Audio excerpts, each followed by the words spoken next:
more time. 1 minute. Yeah, those slides.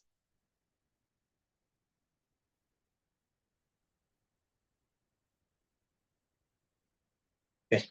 Pamagyanatimmirandasya Gananjanashlakaya Shakshur Militanyena Tasmai Shri Gurave Namaha Shri Chaitanya Manobhistam Stapitanyena Bhutale Swayam Rupa Kadamayam Dadati Swapadantikam Vandeham Shri Guru Shri Yukta Padakamanam Shri Guru Vaishnavamscha Shri Rupa Sagrajata Sagana Raghunatha Vitam Tam Sajivam Sadvaitam Savadutam Parijana Saitam Krishna Chaitanya Devam Shri Radha Krishna Pada Sagana Lalita Shri Vishaka Vitamscha He Krishna Karuna Sindhu Dina Bandhu Dagapate Gopesha Gopika Kanta Radha Kanta Namostate Tapta Kanchana Gaurangi Radhe Vrindavaneshwari Vishabhanusute Devi Pranamami Haripriye Vanjakapataru Vyastaki Sindhu Vyayevacha Patitanam Pavanebhyo Vaishnavebhyo Namo Namah Jai Shri Krishna Chaitanya Prabhu Nityananda Shri Advaita Gadadhar Shivasari Gaura Bhaktavinda Hare Krishna Krishna Krishna Hare Hare Hare Rama Rama Rama Hare Hare Hare Krishna. So quickly, let's go through. The last time we did, I gave assignment that we should summarize each chapter. Which chapter did we stop at? 7, Prabhu. Are you sure it's no? I'm not talking about the one I'm giving verses by verses. I'm talking about one devotee taking one chapter. Which chapter did we stop? Chapter 7. 6. Chapter 6. Chapter 6. Not 7, yeah. So now we have done 7. We have finished with 8. Okay. So 7, 8. So we go a month so that we get out more chapters, then we will distribute it again. So not only verses, we are going to do chapters also. Yes. So that somehow or the other will get used to it, okay? So let's continue. So Modaniki, you want to give us some revision of what we have done last, please? The discussion, Prabhu, or the reporting? The discussion. Yeah. Okay, so we covered 827 and 828, the last two verses of chapter 8. So for 27, we discussed that although the devotees know that there are two paths, right? The devotees are not bewildered by these two. As we know, we have Uttara Ayanam, that when the sun passes on the northern hemisphere, in this process, if the yogi leaves the body, they will not come back, right, in this earth, but they will go to higher planets. On the other hand, we have Dakshina Ayanam, when the sun passes on the southern hemisphere, the elevated souls live on the moon for about 10,000 years and enjoy life there. And then eventually, after they exhaust that, they will return to earth. So the devotees, they're not bewildered by these two paths, because those devotees who have curated devotion to Krishna does not depend on the rules and regulations of this material world, just as what 827 is telling. So, okay, just to add, whenever a devotee leaves his body, it is auspicious because they've spent all their lives engaging in devotional service. Okay, what else? For 828, basically Krishna explained to Arjuna that studying the Vedas, performing sacrifices and austerities, giving charity, pursuit in philosophical and fruitive activities, all of the merit you gain from that, you can gain by performing devotional service for the Lord, right? So you attain all of these so that in the end, you will reach the supreme eternal abode. We also discussed in the purport, idam viditva, that this is according to, understand the instructions given by Shri Krishna in chapter 8 and chapter 7.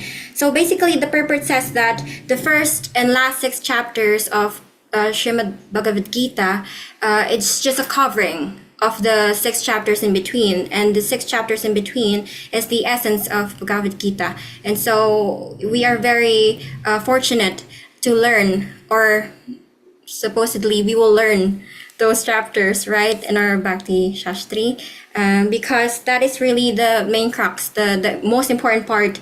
It's like hidden knowledge to all. So it prevents all the speculators, right, into like knowing the secret in between those verses, or those chapters rather. So that's it, Prabhu. That's all my notes. Thank you very much. That is why the next chapter we're going to is called the most confidential knowledge, because it's very confidential. And that is why Krishna started the chapter 9, by telling Arjuna very, very important points. So let's read it. Let's go ahead. So chapter 9. Shri Bhagavanuvacha hidam tukte guyam tamam pravakshyami anasuyave jnana vijnana sahitam yagyatva mokshayase subhat. Okay, so Krishna says, the Supreme Personality of Godhead said, my dear Arjuna, because you are never envious of me, I shall impart to you this most confidential knowledge and realization, knowing which you shall be relieved of the miseries of material existence. So if we want to be relieved of material existence, we have to study Srimad Bhagavad Gita. There is no alternative. There is no other way. So because this most confidential knowledge Krishna is going to give Arjuna, Krishna is saying, this is the only remedy to these miseries of material existence. There is no other way. And only available to those who are anasuyave, who are not envious of Krishna. You know, when Krishna is saying those who are not envious of you, we may not understand. When you start studying very deep scriptures, reading deep and studying deep about Krishna, especially when you talk about Krishna's pastime with the gopis, the intimate pastime with Krishna with gopi, then we can understand what Krishna is saying here. Many of us in this material world, we are envious of Krishna. Krishna is the supreme enjoyer. Krishna is the only enjoyer in this world. Everything Krishna has created is for his own enjoyment.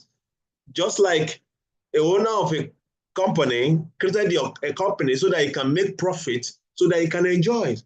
So similarly, Krishna created this world for his own enjoyment. But somehow or the other, we are envious of Krishna. That is why we want to compete with Krishna in terms of enjoyment. So when Krishna is saying here, because you are never envious of me, we cannot understand unless we become a pure devotee of Krishna. When we give up that envious tendency, trying to enjoy or to imitate Krishna. So it's here, I shall impart to you this most confidential knowledge and realize, knowing which you shall be relieved from the miseries of material existence. So Krishna is telling us the secret of understanding Bhagavad Gita here. So let's hear Prabhupada's illustration on this verse, okay? I'll read, Prabhuji. Yes, please, Lakshmi Mataji. As a devotee hears more and more about the Supreme Lord, he becomes enlightened. This hearing process is recommended in Srimad Bhagavatam. The messages of the Supreme Personality of Godhead are full of potencies, and these potencies can be realized if topics regarding the Supreme Godhead are discussed among the devotees.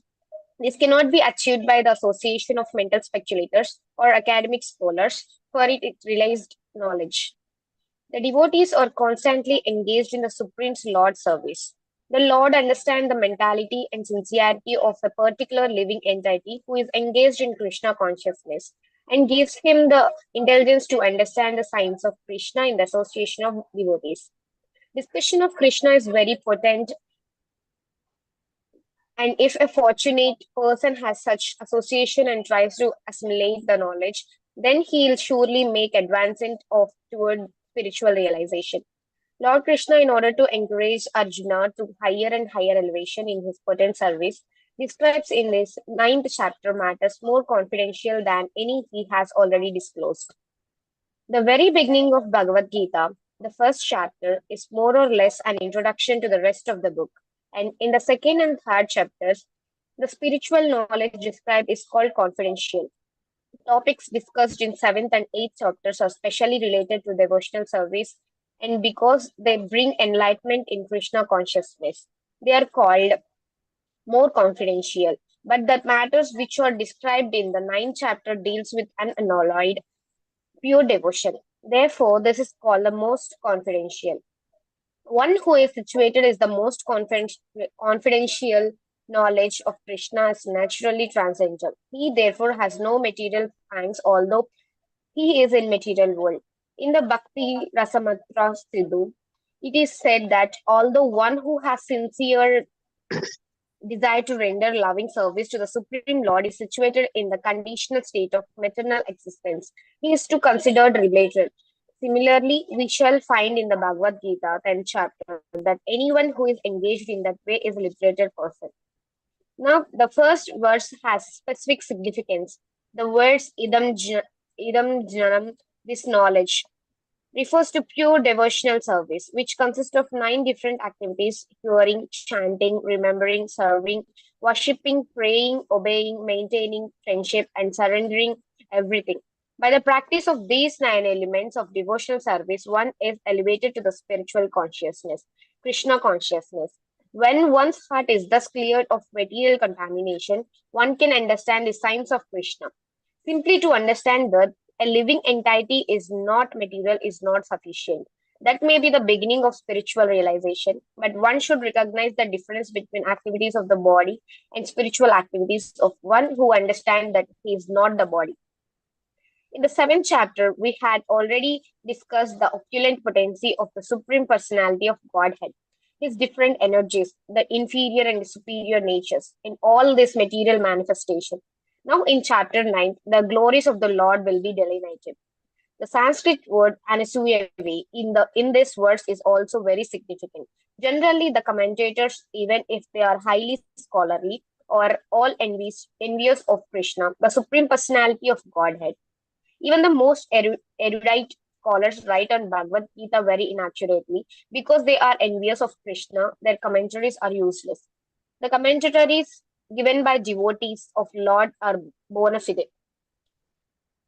No one can explain Bhagavad Gita or give perfect knowledge of Krishna if he is envious. One who criticizes the character of Krishna without knowing him is a fool. So such commentaries should be very carefully avoided. For one who understands that Krishna is Supreme Personality of Godhead, the pure and transcendental personality, these chapters will be very beneficial. Hare Krishna. Thank you very much. Thank you for taking the bold step to read. We are very grateful. Thank you, Prabhuji. So, Prabhupada already summarized it summarizes the whole chapter we have done. Chapter 1 is the introduction to Bhagavad Gita, setting the scene, and chapter 2 and 3, most confidential knowledge, more confidential knowledge. And now we are at Krishna, talking here, chapter 9, that I'm going to give this most confidential knowledge to you, Arjuna. What is that most confidential knowledge? Krishna mentioned in Bhagavad Gita 9:22. And in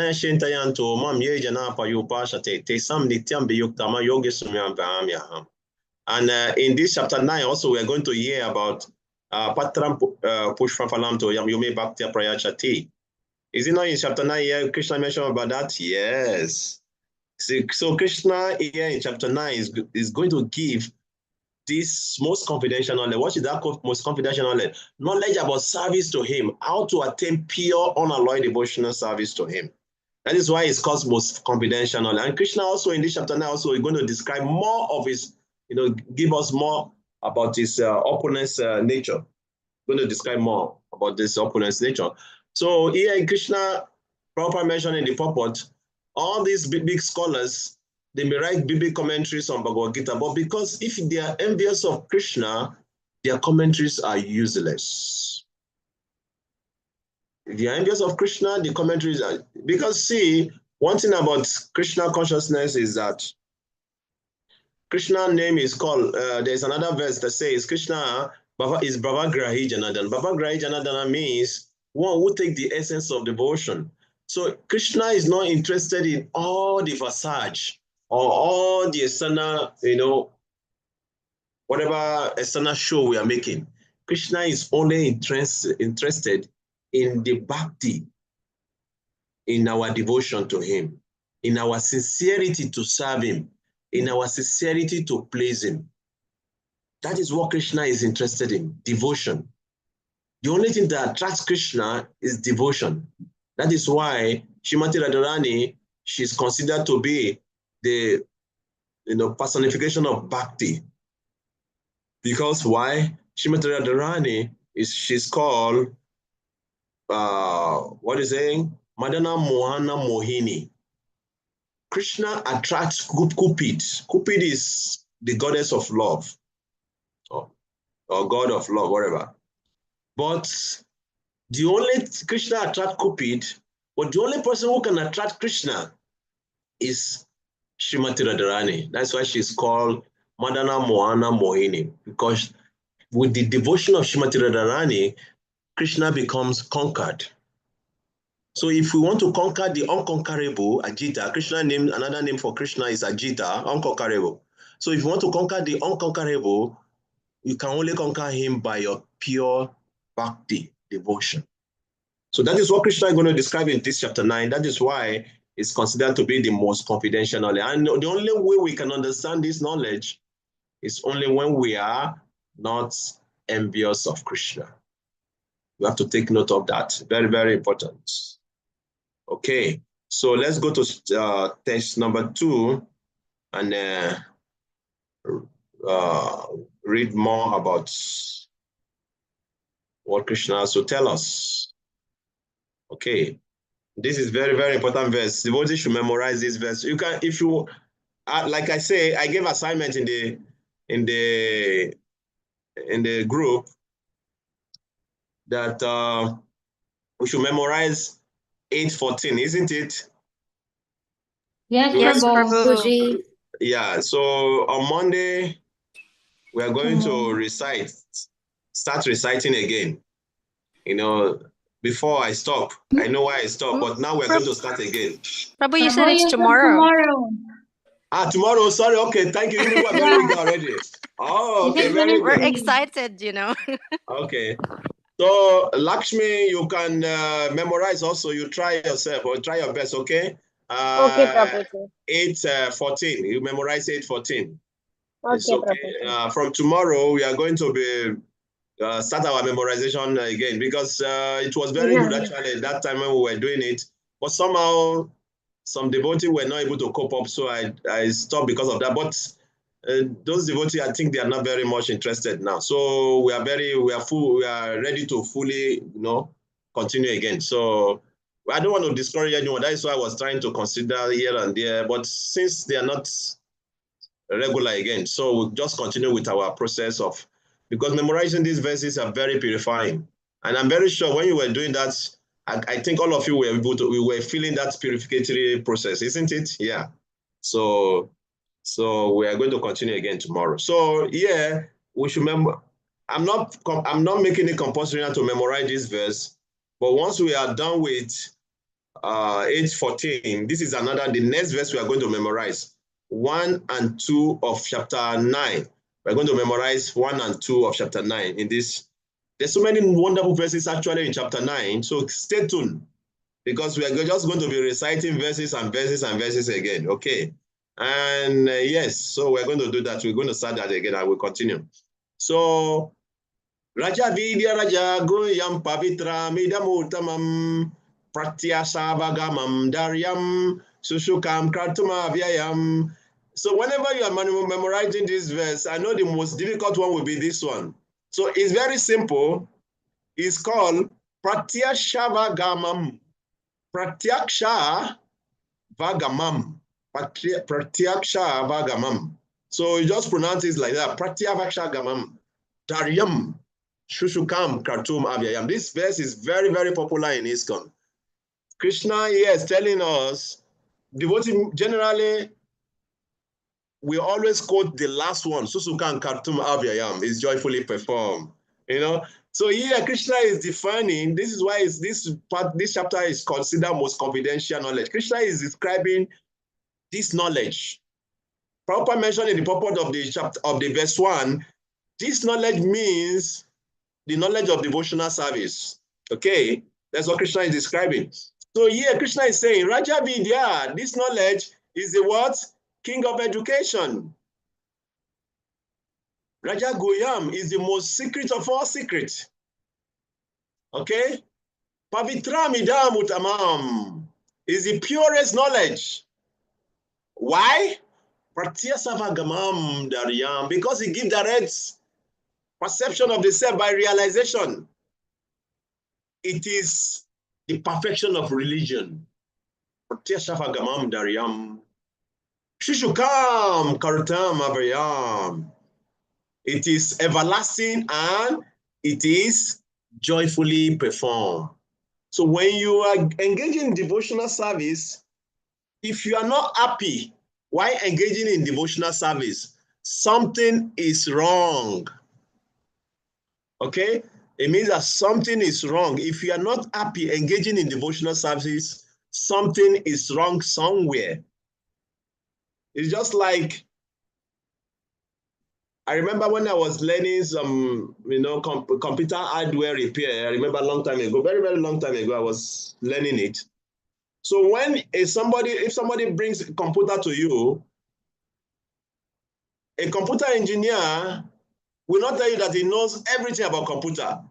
And that is why if somebody brings computer to you, the first thing they will do is troubleshooting. When your computer have problem, they will do troubleshooting. What is troubleshooting? Troubleshooting means they will start from the electrical part first. Okay, let's check the plug is okay. Okay, if the plug is okay, then let's check whether this is all right. If this one is all right, okay, let's check whether so they are troubleshooting what is wrong with the computer. Then eventually they will come to, okay, this one is one that is faulty. That is how they will detect the problem. So what I'm trying to say in essence is that when you are not happy when you are engaging in devotional service, you have to troubleshoot your devotional service. Okay. What am I not doing right? What am I not doing right that I'm not happy? So when you troubleshoot, is it that I'm not chanting properly or I'm not chanting attentively? Then let me try to focus on attentive chanting. Or is it that I'm not studying the scripture properly or I'm not applying the scriptural injunctions in my life? Then let me focus on that. So you troubleshoot and try to find out, why am I not happy engaging in devotional service? Because by engaging in devotional service is our natural nature. We are supposed to be joyful by nature. It is mentioned in Srimad Bhagavatam, Savai Pumsha Paroda Mo Yato Bhakti Adokshaje. Aituki Aprati Yayatma Suprasidati. When we engage in devotional service, because it's our natural occupation, Sarva Dharma Parodharma is our Param Dharma. We have so many Dharma, so many duties, so many things we are doing, prescribed duties. But our Param duties, our Param Dharma is Yato Bhakti Adokshaje, engaging in service, devotional service to Krishna. And what happens when we do that? We become satisfied. Yatma suprasidati. Suprasidati means we become satisfied, we become happy when we engage in devotional service to the Supreme Lord. Naturally, you become satisfied, you become happy. So if you are not happy engaging in devotional service, there's something is wrong. You have to troubleshoot your devotional service. What is wrong? What am I not doing rightly? Where am I getting it wrong? Then in that way, you can get back on the right path and engage in the devotional service in the proper attitude. Then you will see you become automatically happy.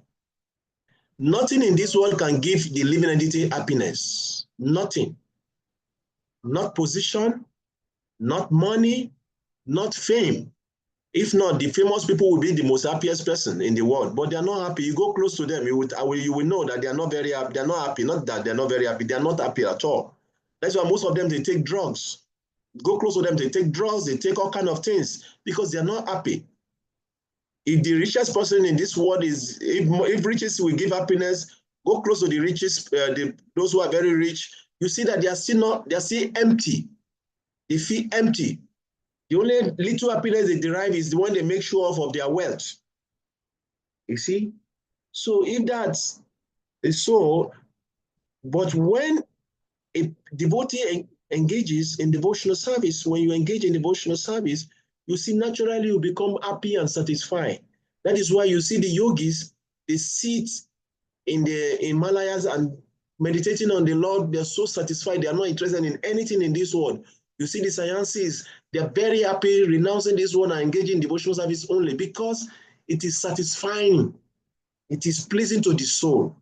So that's why Krishna is mentioning here in this particular verse, this knowledge is the king of education.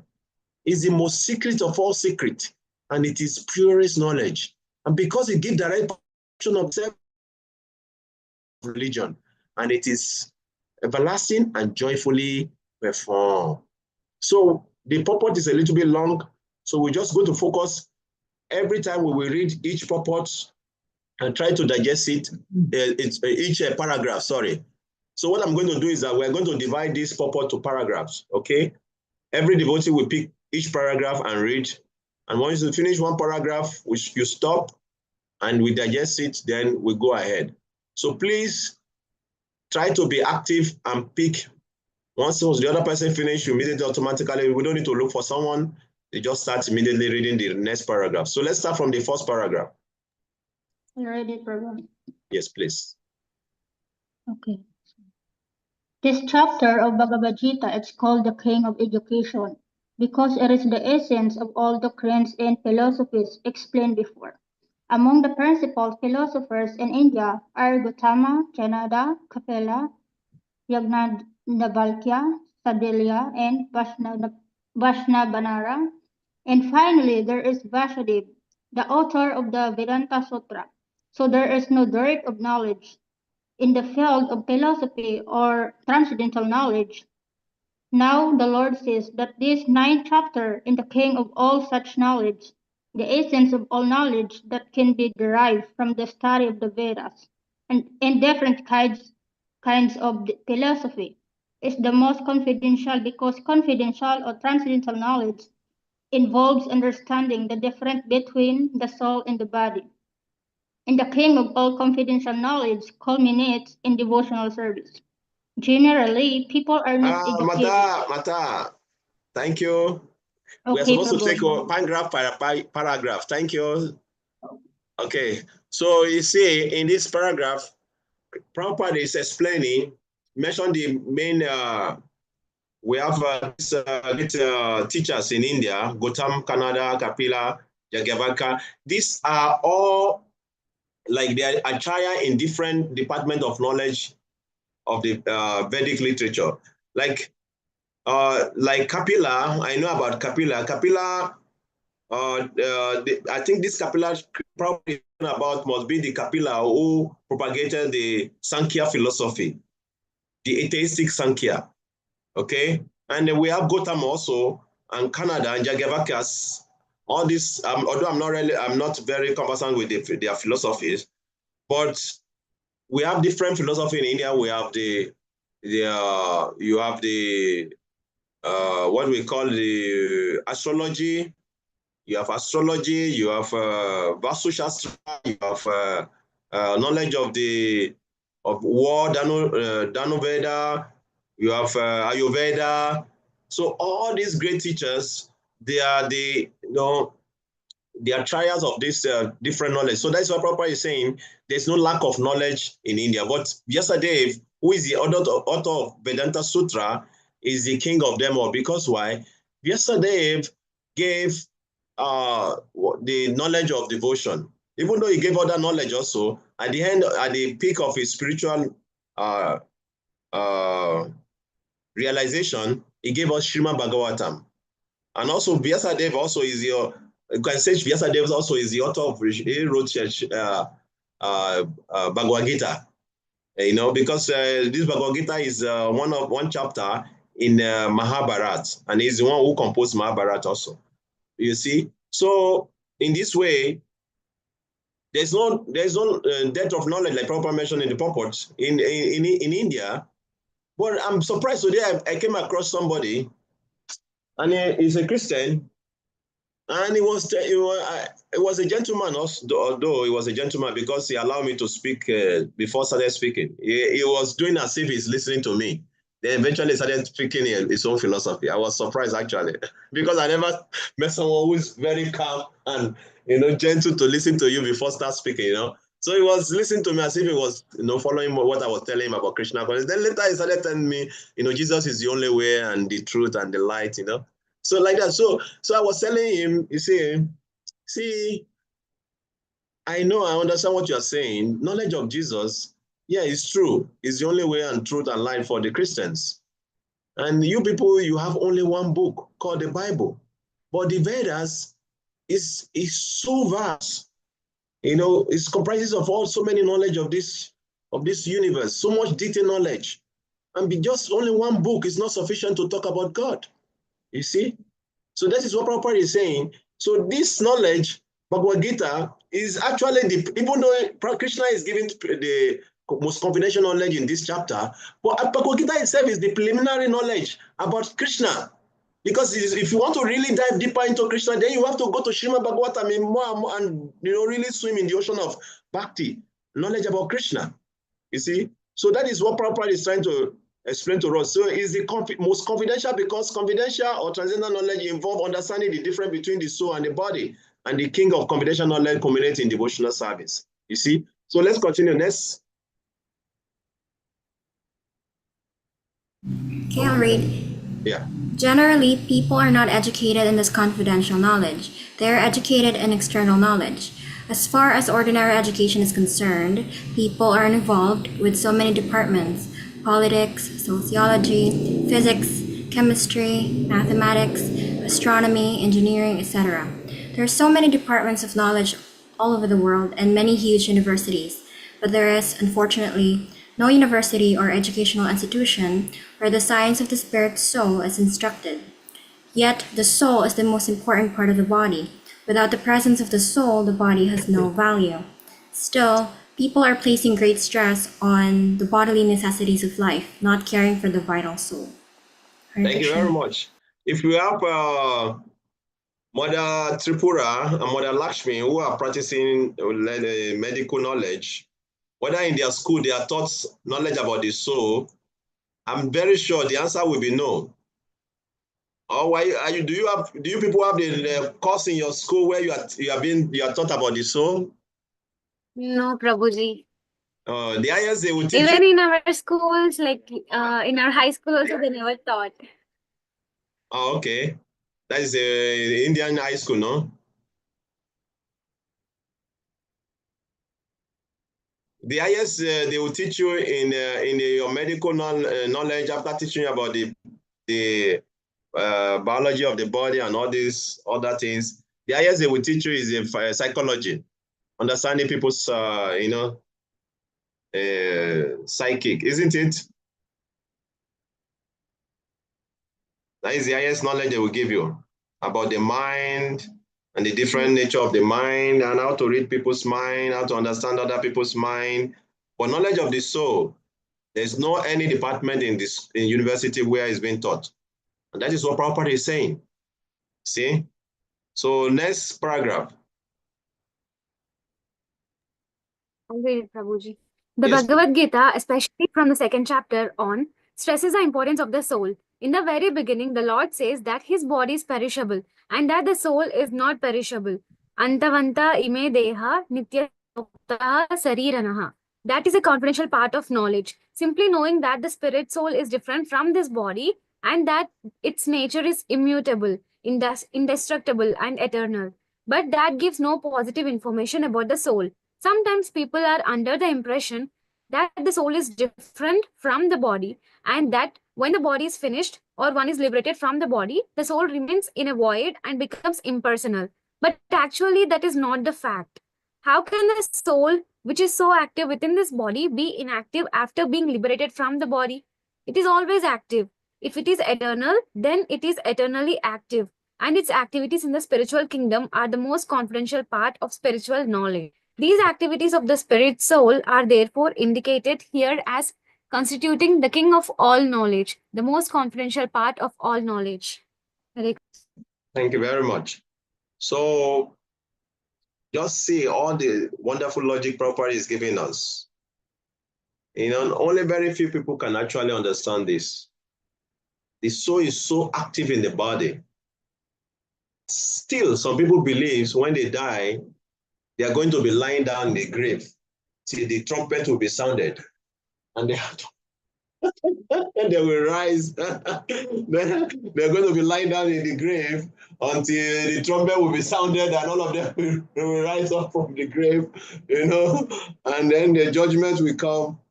You see, we are very, very fortunate that Srila Prabhupada has made this knowledge so easy for us to be able to digest.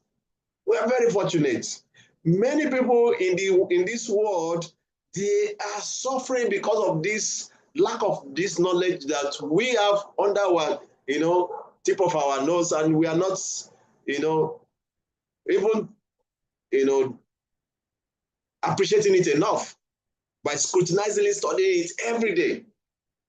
We have it, the knowledge is with us, and we have the knowledge, but we don't scrutinizingly study it every day so that we can appreciate it more and more. Many people in the world, they cannot even understand this simple knowledge that they have become we have become so familiar with, that we are not the body. You have become so familiar with it that even when you are sleeping, you can say it, even when you don't mean it. I'm not the body, I'm the soul. You just say it every time, that you become so familiar with it that we don't even sometimes we just say it, and we don't even act upon that also. You see, it is not that we have become so familiar with that knowledge. You see, so this is very, very important, crucial part of knowledge. That's why it's called the most confidential knowledge. To understand that we are spirit soul, we are eternal, and our eternal nature service is to serve Krishna, to connect back with Krishna, because that is the only way we can derive our happiness. And that is the only way we can remain eternal and break the bond of karma also, or the bond of the cycle of birth and death of this world. That is the only way to break this bond, by understanding, having this knowledge. Okay, so what happened is that we're going to stop in this particular paragraph today. We'll continue from where we stop tomorrow. We stop at, the most confidential part of the knowledge. So tomorrow we'll start from here. The knowledge is the purest form of all activities, okay? So we have 3 minutes more. If there's any question, comments, or contribution, let's quickly take it with this within these 3 minutes, because immediately after these 3 minutes, I'm rushing to do my service. Hare Krishna. Any question, comment, or contribution? Everybody, do you know the answer to that question? Which one? Your question to the Christians, the resurrection part? Yes. Like, what happens? What if you're a baby, your dad is a baby? What happens if you're like at Judgment Day? They cannot give you that answer, because the knowledge is not full knowledge. It's what do you call it? Half knowledge, and half knowledge is very dangerous, Half knowledge is very dangerous.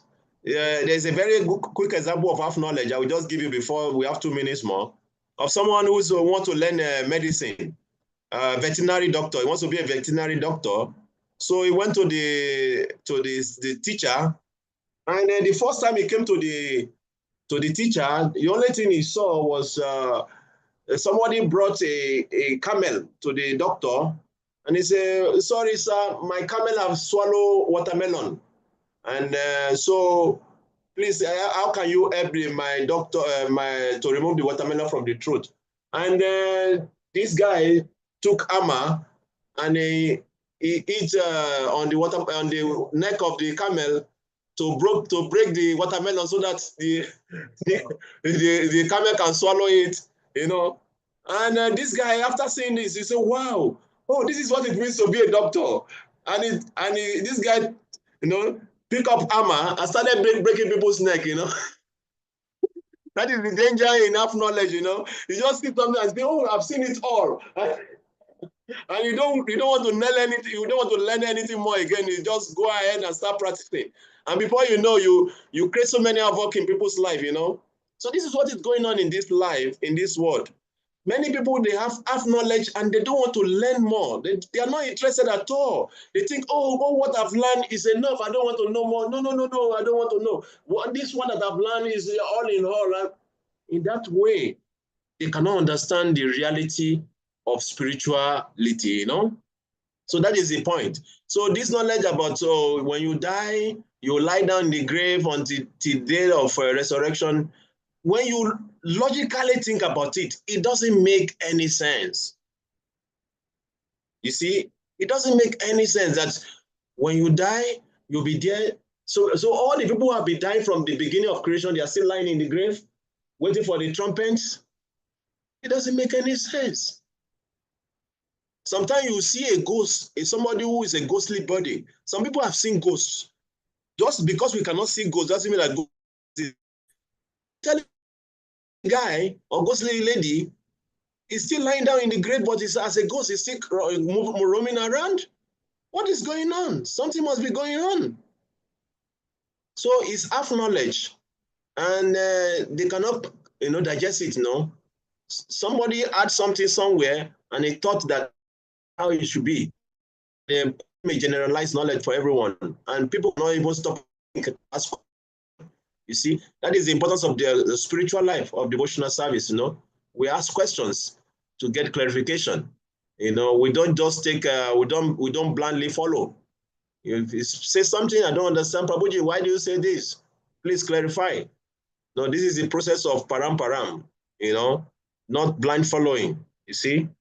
So we will stop here. Thank you for the question. And we'll continue from here tomorrow. Tomorrow we have 1 hour, full 1 hour. We'll try as much as possible to go earlier for book distribution so that we can come back earlier, so that we will not be late, you know. But I just want to participate in this the book distribution marathon, which we have already started now. I'm fully enthused so participate. Okay, so thank you very much. So we continue tomorrow. Keep us in the Hare Krishna. See you tomorrow. Bye. Hare Krishna.